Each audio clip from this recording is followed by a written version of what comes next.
Ini ada handphone, di sini ada buku Mas Yahya, ya. Kalau kita mampu kita menjadi suwung atau menjadi kosong, ya. Ini kan kosong Mas Yahya, ya. Nggak ada gambar, nggak ada apapun. Kita hanya tinggal mencetaknya Mas Yahya. Mas Yahya mau apa di sini? Kalau Mas Yahya misalkan mau handphone, sudah jelas. Jelas enggak bahwa yang kelihatan di sini adalah handphone Mas Yahya. Kalaupun Mas Yahya mau mencetak buku di sini, ya gambarannya jelas. Buku. Jangan campur aduk. Ya, inilah pentingnya kita masuk di dalam kekosongan atau kesuwungan yang disebut ngenul Mas Yahya. Istilahnya, ya kita harus mematikan sementara semua perangkat ini. Kalau kita sudah berdoa, ya sudah. Kita kan masuk di dalam doa tadi masuk di dalam unsur yang bersifat gaib. Ya setelah itu, lah kalau yang diminta ini adalah yang bersifat fakta, ya, misalkan berdoa pengen punya mobil, ya. Lah kalau sudah selesai doanya sudah diyakini, sudah diimani, ya tinggal mewujudkannya. Piye carane? Opo biar punya mobil ini harus mencuri? Mohon maaf ya, apakah punya mobil ini harus beli atau bikin sendiri? Atau harus nabung dulu ngumpulin uang nanti baru bisa beli dan lain sebagainya? Ya, prosesnya kembali tergantung kita, kan begitu. Tetapi selama kita punya yang namanya keyakinan, kita punya iman Mas Yahya, maka kita akan berupaya untuk mewujudkannya. Jadi yang gaib kita jalankan dengan doa ini tadi, dan yang fakta kita jalankan dengan menggunakan otak manusiawi kita.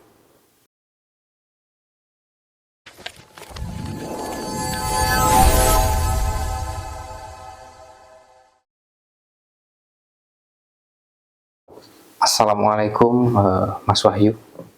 Waalaikumsalam Mas Yahya. Ya, sehat ya Mas? Alhamdulillah.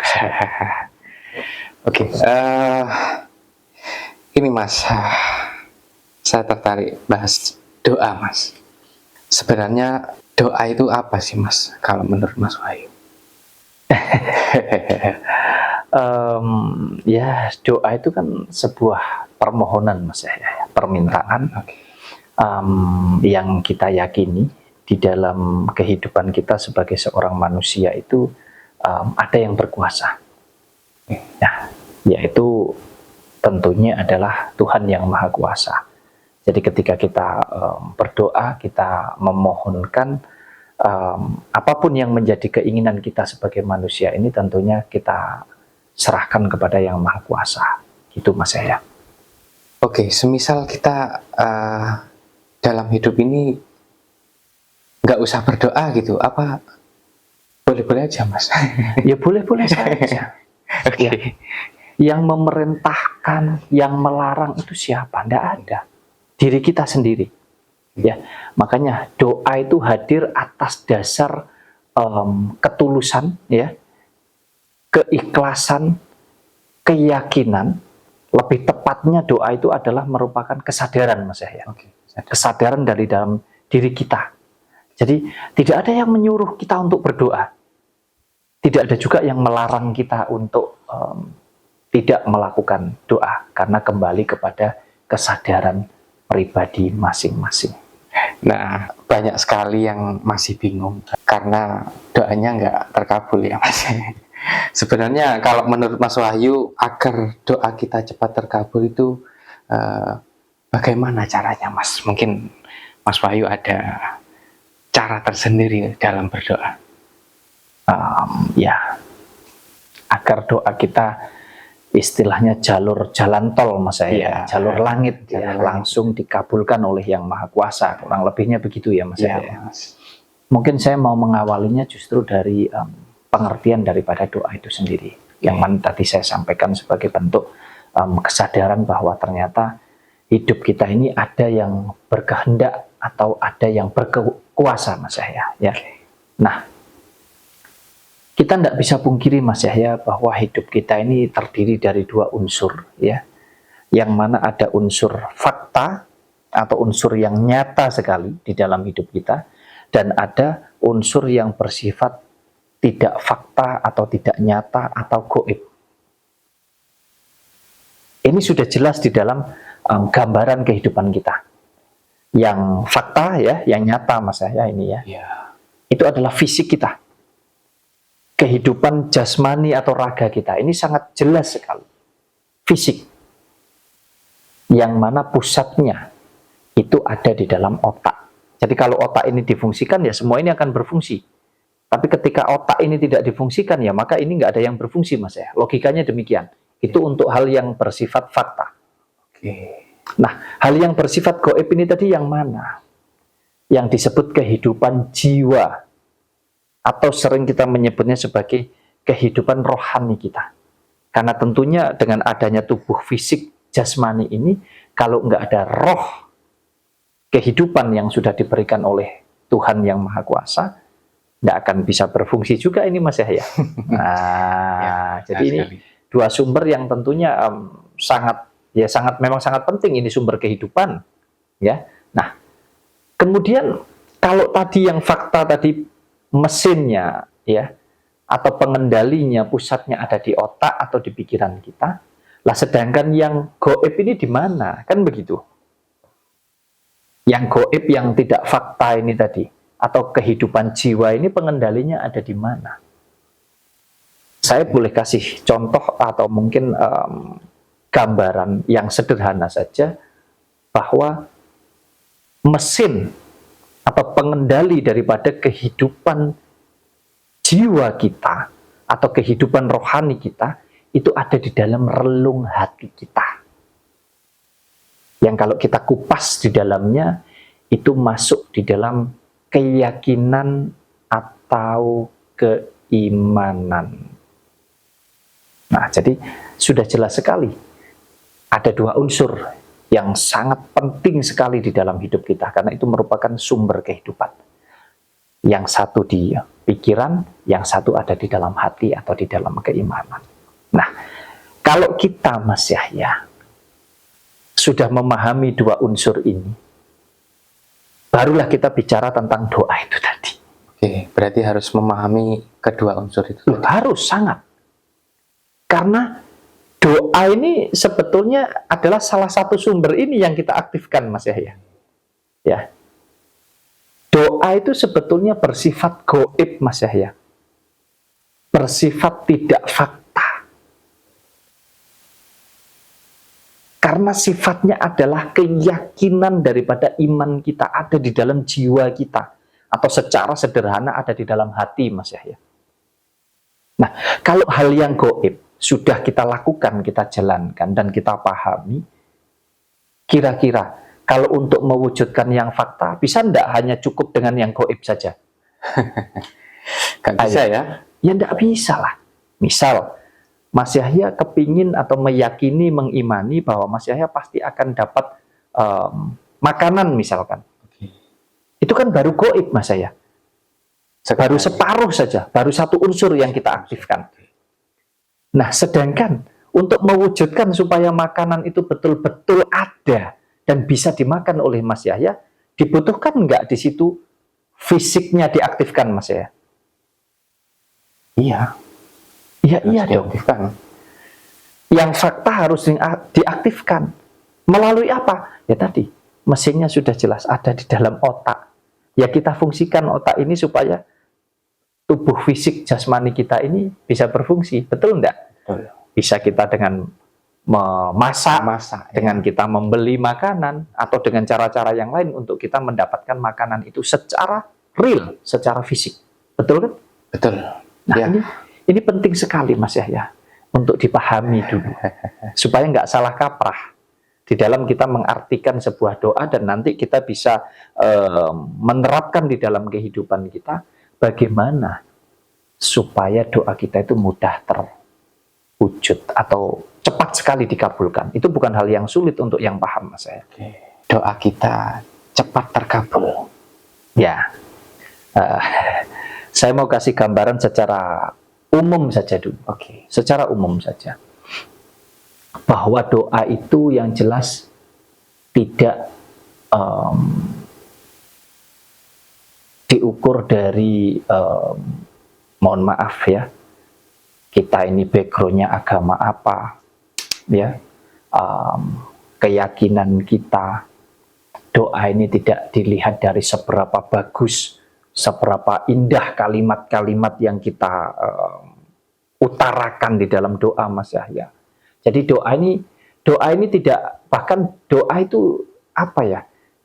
Tidak mengenal waktu, tidak mengenal tempat, dan tidak mengenal siapapun yang melakukan doa itu. Jadi nggak penting tata caranya bahkan, Mas Yahya. Kalau kita masuk betul di dalam hakikat yang namanya doa, Mas Yahya.